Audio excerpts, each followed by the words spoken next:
वाराणसी का जहां पर प्रधानमंत्री मोदी मौजूद है, लाभार्थियों से बातचीत कर रहे हैं, क्या कुछ कह रहे हैं, आइए सुनते हैं। इसमें महिलाओं का रोल होगा और प्रधानमंत्री चूंकि डायरेक्ट संवाद करते हैं, जैसा कि अभी आप दिखा रहे थे कि बच्चे जो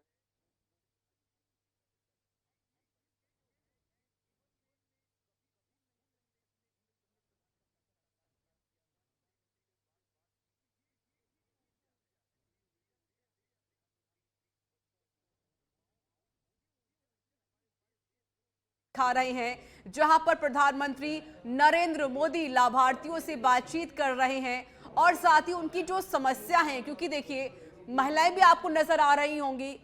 और इसके अलावा उनकी जो समस्या है उनको भी सुन रहे हैं और लाभार्थियों तक लाभ कैसे पहुंचे या महिलाएं जो योजनाएं सरकार लेकर आ रही है उसका फायदा कैसे ले, इन सब की जानकारी भी प्रधानमंत्री मोदी दे रहे हैं। आप देखिए प्रधानमंत्री मोदी देखिए उन सब के बीच बैठे हुए हैं और मंच पर जितने भी लाभार्थी हैं वो अपनी अपनी बातें कह रही हैं। उन बातों को बड़ी ध्यान से प्रधानमंत्री मोदी उनके बीच बैठकर सुन रही है। और इसके साथ ही देखिए जो मिशन है 24 का प्रधानमंत्री मोदी का, बीजेपी का, किस तरीके से हमको आगे बढ़ना है उसको लेकर बीजेपी कोशिश कर रही है, क्योंकि जिस हिसाब से जो वोट फीसदी बढ़ा वो महिलाओं की वजह से बढ़ा है। महिलाओं को साधने की कोशिश भी यहाँ पर देखिए बीजेपी की जाती है। हालांकि उत्तर प्रदेश का ये जो दौरा प्रधानमंत्री का है बहुत महत्वपूर्ण है कई मानों में, क्योंकि कहा जाता है कि अगर आपको दिल्ली पर राज करना है तो उत्तर प्रदेश के रास्ते से आपको निकलना पड़ेगा, यानी कि आपको उत्तर प्रदेश को जीतना होगा, उनके लोगों के दिलों को जीतना होगा, क्योंकि यूपी एक ऐसा राज्य है जहां पर लोकसभा की सबसे ज्यादा 80 सीटें हैं और उत्तर प्रदेश के जो जिला है वाराणसी, वहां पर प्रधानमंत्री मोदी पहुंचे हुए। हालांकि इनका ये संसदीय क्षेत्र भी है प्रधानमंत्री मोदी का वाराणसी, तो वो अक्सर देखिए यहाँ पर आते रहते हैं और बड़ी बड़ी योजनाएं भी लेकर आते हैं, बड़ी बड़ी सौगात वो वाराणसी को भी देते रहते हैं, क्योंकि उनका वो संसदीय क्षेत्र भी है। यहाँ से देखिए उन्होंने चुनाव लड़ा था और जीत भी गए थे। क्या कुछ कह रहे हैं, आइए सुनते हैं। ये विकसित भारत संकल्प यात्रा को सफल बनाने के लिए समय दे रहे हैं, जा रहे हैं, तो यहाँ के सांसद के नाते मेरा भी दायित्व बनता था कि मुझे भी उस कार्यक्रम में समय देना चाहिए। तो मैं एक सांसद के रूप में, आपके सेवक के रूप में आज सिर्फ इसमें आप ही की तरह हिस्सा लेने के लिए आया हूं।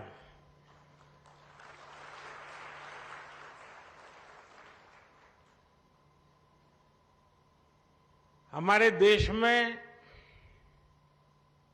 सरकारें तो बहुत आई, योजनाएं भी बहुत बनी,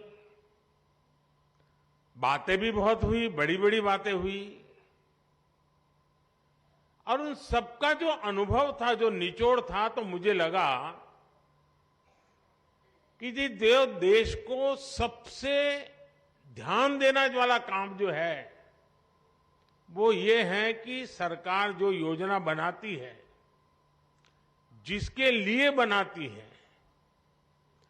जिस काम के लिए बनाती है, वो सही समय पर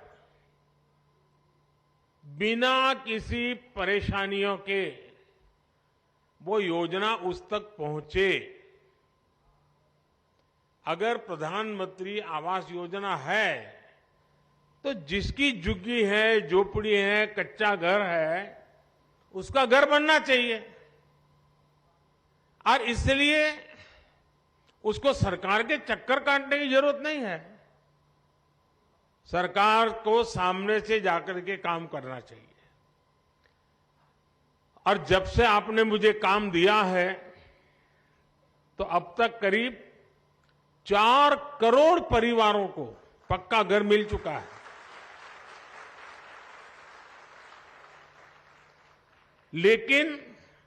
अभी भी खबर मिलती है कि भाई वहां कोई रह गया है, उस गांव में वो रह गया है। तो हमने तय किया कि भाई फिर से हम एक बार देश भर में जाएं, जो सरकार की योजनाएं हैं, जिनको मिला है, उनसे सुने कि भाई क्या क्या मिला, कैसे मिला, प्राप्त करने में कोई कठिनाई तो नहीं हुई, कोई रिश्वत तो नहीं देनी पड़ी, जितना तय था उतना मिला कि कम मिला। एक बार जाएंगे तो इसका हिसाब किताब भी हो जाएगा। तो ये विकसित भारत संकल्प यात्रा जो है ना, वो एक प्रकार से मेरी भी कसौटी है, मेरी एग्जामिनेशन है कि मैंने जो कहा था और जो मैं काम कर रहा था, मैं आपके मुंह से सुनना चाहता था और देश भर से सुनना चाहता हूं कि जैसा मैंने चाहा था वैसा हुआ है कि नहीं हुआ है, जिसके लिए होना चाहिए था उसके लिए हुआ है कि नहीं हुआ है,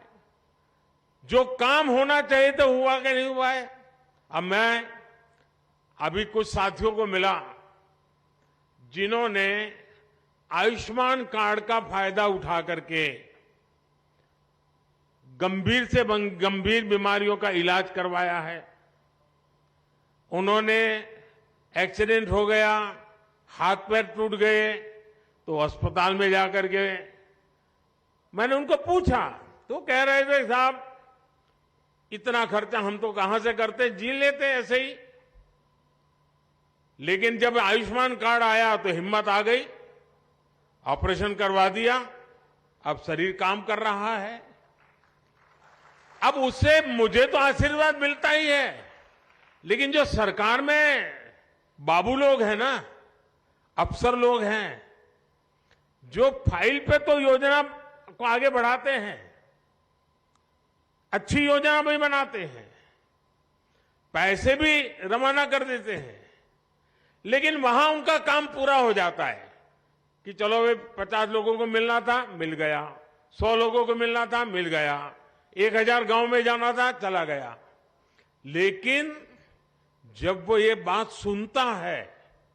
कि उसने कभी फाइल पे काम किया था, उसके कारण काशी के फलाने मोहल्ले के फलाने व्यक्ति की जिंदगी बच गई, तो वो जो अफसर होता है ना, उसका भी काम करने का उत्साह अनेक गुना बढ़ जाता है, उसको संतोष मिलता है। जब तक वो कागज पे काम करता है उसको लगता है मैं सरकारी काम कर रहा हूं, लेकिन जब उस काम का फायदा किसी को मिला है, उसका जब उसको खुद देखता है, खुद सुनता है, तो उसको काम करने का उत्साह बढ़ जाता है। और इसलिए मैंने देखा है कि विकसित भारत संकल्प यात्रा जहां जहां गई है, वहां पर सरकारी अफसरों पर इतना सकारात्मक प्रभाव हुआ है, उनको अपने काम का संतोष होने लगा है। अच्छा भाई, ये योजना बनी, मैंने तो फाइल बनाई थी, लेकिन क्या एक गरीब विधवा के घर में जीवन ज्योति बीमा का पैसा पहुंच गया, मुसीबत की जिंदगी में उसको इतनी बड़ी सहाय मिल गई, तब उसको लगता है अरे मैंने तो कितना बड़ा काम किया है। एक सरकारी मुलाजिम को जब ये सुनता है